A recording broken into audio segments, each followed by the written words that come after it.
Yo, what is good, YouTube, and welcome back to another JC2K video. In today's video, we're going to be ranking the top 10 best budget cards in NBA 2K24 MyTEAM. So for budget cards, generally speaking, I'm talking more so about cards under the 50,000 MT price point, with the exception of a couple guys on this list.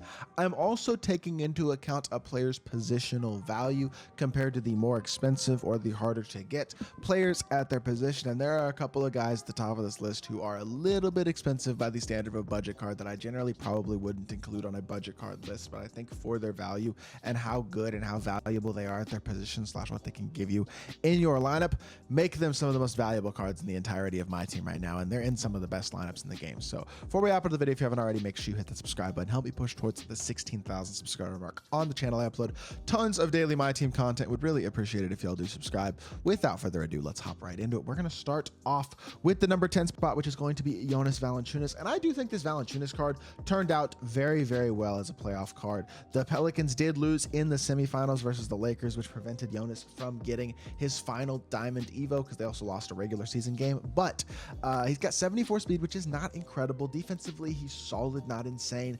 Decent athlete, dunking wise, pretty good shooter. He's got silver anchor, half pox up, beast brick wall, bunch of interior finishing badges, gold posterizer, rise up, post lockdown, rebound chaser, catch and shoot, claymore, corner specialist. Solid card, decent release, defends okay, rebounds pretty darn well. He's a solid card. He's not an elite top tier center in the game, but I do think he's a pretty good option at the center position. And he's a very, very solid budget card. Another really solid budget card, less than 10 KMT, or I think he is actually right at 10 KMT, is this Cam Reddish card. Yeah, 10,080 MT, but 6'7", 7 foot wingspan, big wingspan, or just big player build in general at the 2. 85 speed and excel, solid shooter, smooth release, 85 driving dunk, very capable slasher, has a high enough ball handle to time burst with any sort of ball handle shoe at all, and defensively he is a very good versatile defender. Really nice 3-and-D athletic shooting guard budget option. I think Cam Reddish can hold it down against some of the stronger shooting guards in the game at that position. We got several good budget shooting guards on this list, but the next guy is a budget small forward that I actually did a gameplay on yesterday. I think it's PJ Tucker.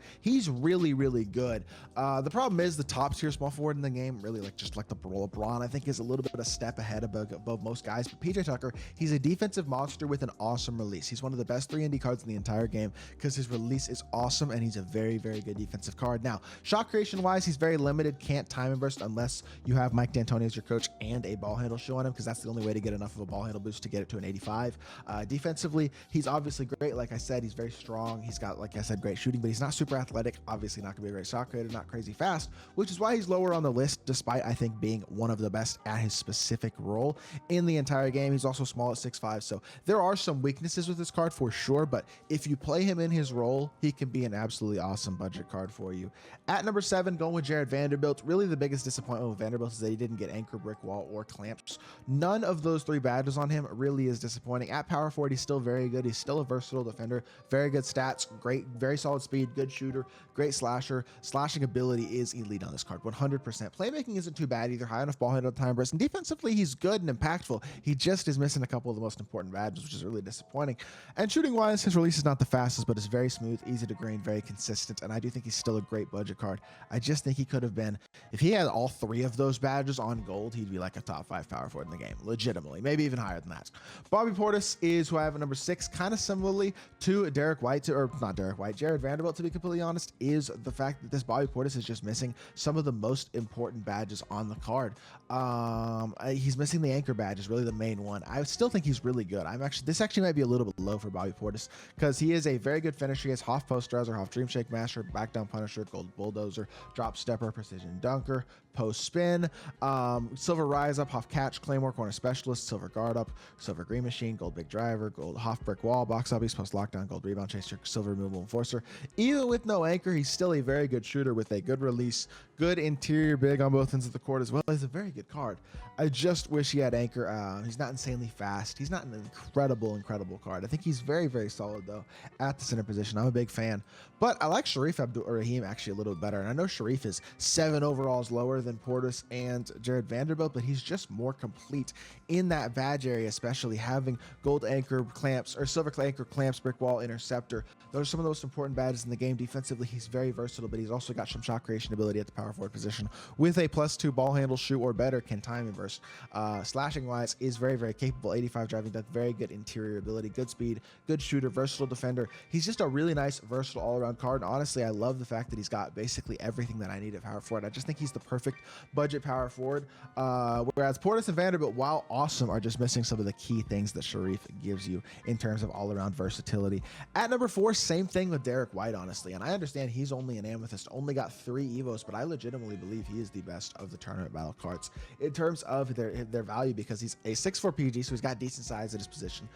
He's 87 speed, 84 3-ball, good perimeter defender with Hoff clamps, Hoff challenger, other good perimeter defense badges. Also has gold speed booster, clamp breaker, bailout, break starter, and unpluckable, as well as only bronze handles for days. Is very disappointing, and his slashing didn't get upgraded as much as I was hoping it would be, because he didn't get as many Evos as I thought he would get, which is a little disappointing. So there are still some holes on this card for sure, but he's got a very good release, he's got good movement, a nice fade, very good defensive guard.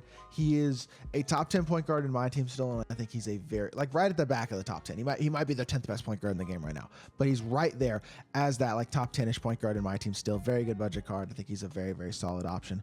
The top 3 guys though are a little bit of a step ahead. Gerald Wallace, first and foremost, big fan of this Gerald card. I just think for like what, less than 30k MT, 29,400 MT, you're getting an 88 speed, 87 excel, athletic, big wing, 6'7", 6'10 wingspan, big player build, elite slasher, very good defender as well. So he's an elite defensive card and he's an elite slasher. He's got the interior ability, the size, the switchability, the versatility, really valuable across the board in all those areas. Really the only area that stats and badges aren't great is the shooting, but his release is very solid, smooth, easy release that's consistent, easy to green. I think this Gerald Wallace is an awesome card at the shooting guard position. Levine dribble style isn't bad either. Even his movement, he actually moves okay too, can attack off the dribble really well, and I think he's an awesome card.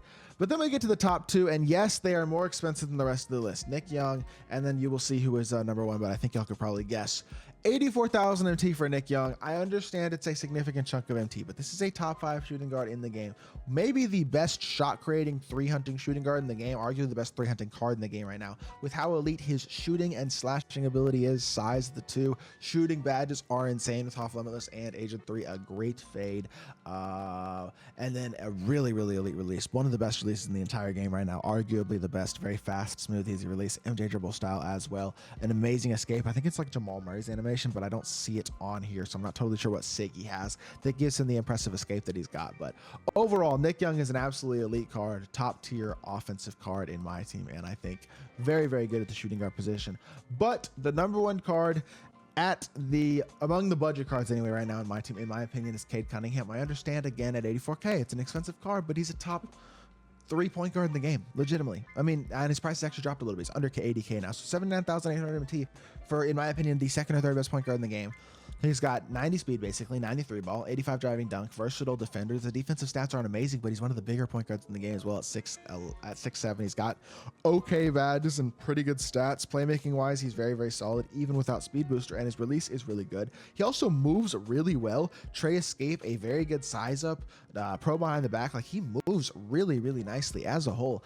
I think Cade is awesome, and I think he's the best budget point guard in the game for sure. I mean, I understand Cade and Nick Young are not really that budget, and I don't know if that even makes this list or hurts this list a little bit, but there are other 84k really good cards, guys like LaMarcus Aldridge, Michael Beasley, some other guys. There are some good value 84k cards for sure, but these 2 guys I think are kind of a step above the rest, and I think it makes their value compared to everyone around them, makes them feel like a very good budget card, and it makes them kind of an elite budget card. So that's why I wanted to include them on this list, because if you are looking for budget players, these are the guys you should be targeting, are those top 2 guys. Save a little more MT and get those guys if you can. So with that being said, that's going to do it for this video. So I hope y'all did enjoy. If you did, make sure you hit that like button, leave a comment, and subscribe. I'll be back with more 2K content very soon, and I appreciate y'all. Peace.